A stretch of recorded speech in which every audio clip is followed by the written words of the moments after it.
It's time for the deepest content in Raid, Shardpulls. Hello, everyone. Bront, CatHerder here. We're having some fun talking Raid Shadow Legends, and we are here to have some fun, pull some shards, and, have some fun together, hopefully get something good, and if not, commiserate over how bad the rates are in Raid. So, it is the Void Weekend. It is the Ishiyama Fusion. I am looking to get these 15 fragments from the Champion Chase over here, and, we're gonna see if we can get those with the Void shards we have.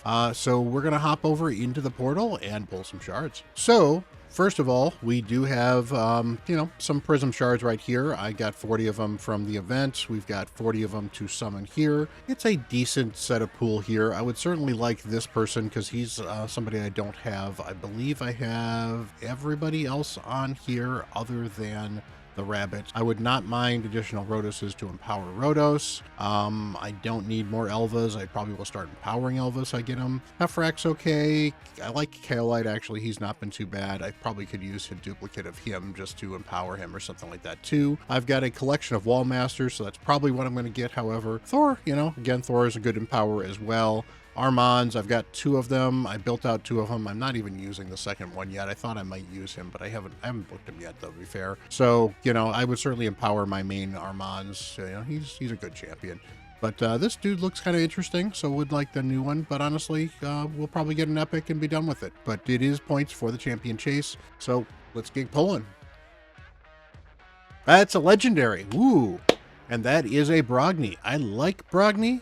I do have a Brogni. Brogni at one point in time was my most wanted champion, and some ways it was on principle. Brogni is really cool, though. He has definitely been power crept, but I think Brogni will find some use in Faction Wars Hard because he's got some skills that are very, very helpful in Faction Wars Hard. So he's got a 45% chance, bookable to 60% chance of HP burn on this A1. Often I don't bother building him with accuracy because this is the only part of his kit that needs accuracy. But if you're doing the burn floors for Hard Faction Wars, this could actually be very useful because this is 60% chance to burn is good enough to A1 a couple times and get that burn out there. Let's actually skip to his A3 first, because his A3 puts up a block debuffs and an increased attack on all allies for 2 turns, and then puts a shield buff that cannot be removed for 2 turns equal to 30% of this champion's max HP. So he has a very, very chunky shield if you build him with a lot of HP. He does damage based on attack, but he's got some good HP here.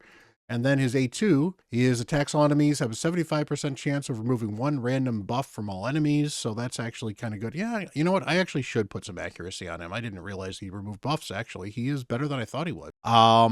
He also has 75% chance of removing debuff from all allies. That's great. So that bookable 100%. And then the value of the shield buff he increases by the damage he inflicts. He is the original shield grower in Raid. On top of that, whenever an ally under shield buffs attacked, reflects 25% of the damage inflicted on the shield back to the attacker. Also heals by 25% of the damage inflicted on the shield. And if you get, not War Master, but Giant Slayer on, every single one of these can also possibly proc Giant Slayer. So he can be a boss killer in the meta of Geomancer. Not quite as good as Geomancer because it's only the person that attacked gets this particular skill, and it's only up to the damage of shields that actually qualifies for this. But basically, he heals, some of the damage that you take from a shield back, so he gives you some additional healing, which means those shields can actually regenerate your HP a little bit, which is kind of nice.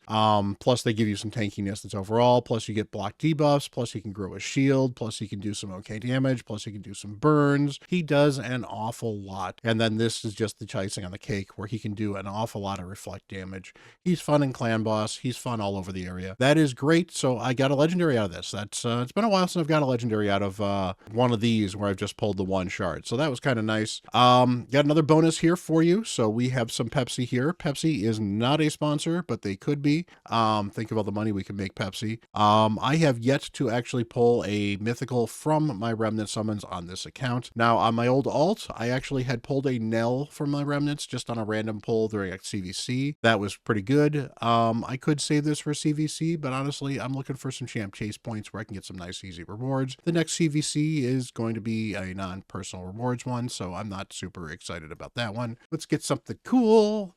That is not something cool. That is a fire gun. She was she wasn't the last one this account. She was the last on my alt I needed for Mikage. So she's a Mikage epic. That's about the best I can say about her. She's a bomber if you need bombers, but not particularly exciting. So all right, we are going to be pulling void shards. I think I'm going to eat every single one of these things because this is also a 10% chance for this particular void legendary as well. Now I am not near Mercy because we pulled for Cardiel a while ago and I got a Cardiel less than 30 shards ago. So we're just kind of hoping for something nice and bonus. Well, we'll start with the single pulls and then we will end on a bunch of 10 pulls. So again, we have Pepsi. Again, we make some prayers. RNGesus, may you bless this account. We definitely appreciate you. All right, let's go.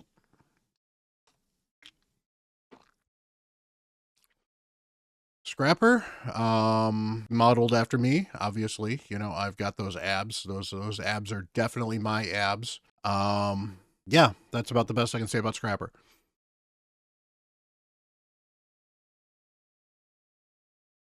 Ashwalker, now I owe Ash $1. That sucks.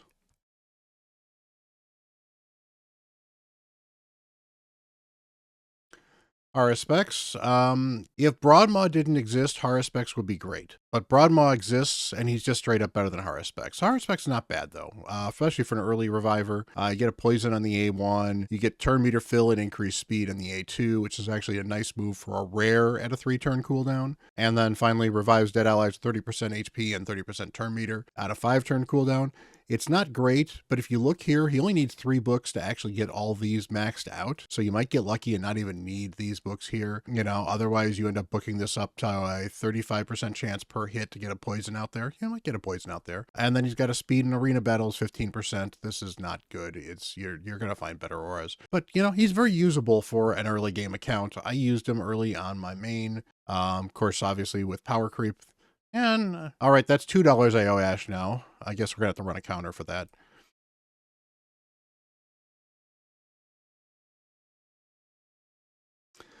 That is a Fanatic. Let's get something cool. Where are the epics? This is supposed to be a 2x. Hello, is this on? There is an epic. That is a Prundar. He is a big boy. Now, Prundar could be interesting for Faction Wars hard. So he's got the stun on the A1, which could be useful for one of the challenges. He's got decreased speed. He's got an AoE provoke. It's only a 50% chance, bookable to 75% chance on a 3-turn cooldown. But even unbooked, a 50% chance to provoke could be useful on some of the floors where you need to get some provokes in. So, you know, maybe holding on to a Prundar isn't the worst thing in the world. Honestly, at this point in time, I think holding on to 1 copy of every epic is really something you should be doing. I feel bad about doing it, but I probably do need it. So I will probably shove him in my vault just in case I need him for that thing. And then he's got strengthen and continuous heal on all allies for 2 turns. And I guess his kit's not horrible. It's just not great. And the real problem is this is a 75% chance to provoke. Why isn't this 100% chance? This is a void epic. Come on, Polarium. So receives 20% less damage from enemies under provoke, has a 25% chance of counterattacking when enemy under provoke. You both attacks this champion or an ally, which is, I guess the ally is from an AoE type thing, and you can actually raise this to a 50% chance with books. I mean, this is a reader. Why does he read all these books? Why is his kit? That's why this kit, you know, this is 7 books here. That's 7 more books here. 14, 15, 16, 17, 18, 19. 20 books on this dude. Come on. That's just ridiculous, Polarium. All right, we got one more. At least I don't owe Ash $1, so, you know, not going to say the line. Before you watch the video any further, did you know you can use the link down below and start a brand new raid account and get 2 amazing epics? You can get Rector Drath. You'll get her right from the start, right after the tutorial. And once at level 15, you will get yourself an Ugo. Rector Drath is an amazing support reviver. She will heal your team. She will give you perfect veils to protect you. She will throw decrease attack up there. And she has a revive, making it very easy to get through in the early game. And then on top of that, Ugo, you get at level 15 again, is a wonderful support champion. She does decreased defense, she does block buffs, she does healing, she does cleansing. She is an absolute great champion. Very helpful early game, very helpful in end game. They are very good champions in Hydra. They are very good champions all over the game. I use them regularly on every account that I work on. They are great champions and you can get them for free. But not only that, but in the first 72 hours of your account, you can use code Monkey King to get Sun Wukong, or you can use Supreme 6 to get yourself a Supreme Gallic. Both are amazing legendary. Supreme 6 is a void legendary, so go for Gallic, I suspect. But you know what? Either one of them is absolutely amazing. Start a brand new account today. The steps are very easy. Log out of your Polarium Play account on PC or simply uninstall Polarium Play. Create a brand new account using the link. Download from there, run the install. It'll start up Polarium Play, and boom, there's your new account. If you are on Android or iOS, if you've never played before, you can download using my link and get the same benefits as well. It is an absolutely amazing way to start a brand new account, be it a free-to-play, be it a high-spend account, whatever you want to do. It helps support me, it helps get you into the game, and it's a great way to have some fun. Now let's get back to the video. All right, go. Ooh, Skrank and Gala, there's some quality epics. That's what we have been looking for this session. Got a Cold Heart 2 as well. Dilgol's actually can smack pretty hard. Exemplar is a bad example of an epic. Honestly, she's not even a void rare. I think she's pretty bad. Ragnar's not too bad either. That is the type of pull we are looking for on this 2X from a points perspective. So I probably could pull 10 more and just be done. But honestly, it's a 2X and we like rares, or we like rares. We like void epics. I'd like to empower a couple more, so let's get some good void epics. Dawncaller, very, very good champion. I've got a couple of them already, but, you know, would not be hurting to empower my Dawncaller as well. Painkeeper, would love a Painkeeper on my free-to-play. You know, it's worth keeping about 3 of these around, maybe 4. I would recommend keeping like 4 Cold Hearts and 4 Painkeepers around just because there's enough of them you might be able to use, and eventually late game, rares are so easy to build that it's not that hard to keep a couple of them for different builds you might want to use.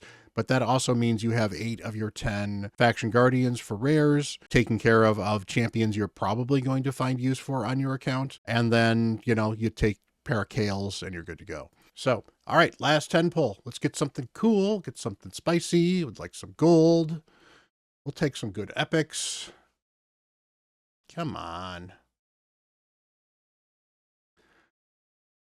Oh, there we go. Oh, another Skrank. Skrank is definitely good. I don't know if I have Skrank built on this account. I definitely need to build my Skrank on this account. So I will make sure Skrank is built on this account. Skimfos is not too bad either. He can be very useful, probably a little underrated. I don't use him a ton, but he's got a ton of interesting stuff in his kit. Skrank gives you the HP burn here, fills his turn meter, fills on enemies hit with a critical hit.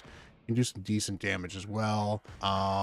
You know, increased attack if they're under HP burn, heals himself for critical hits. Finally, does a weaken up here and increases 75% chance, plays that weaken if they're under HP burn. And finally here, increase the champion's attack and crit damage by 5% every time an HP burn mode triggers on an enemy, stacks up to 25%. So he can ramp up his damage pretty good. He's a really, really good champion. Definitely worth building on almost any account because he could be very good for some of the Centrinos floors, and he could be useful for Spider. He could be useful for all kinds of stuff. So he's definitely a champion worth building. So there we go. Nothing particularly exciting from this Shardpull video, although I got a Brogni, so I guess I can't complain too much. It's not the legendary from where I was expecting it. But hey, we got that legendary book. We are really, really close to getting that 5-star chicken, so I will probably figure out a way to get that 5-star chicken.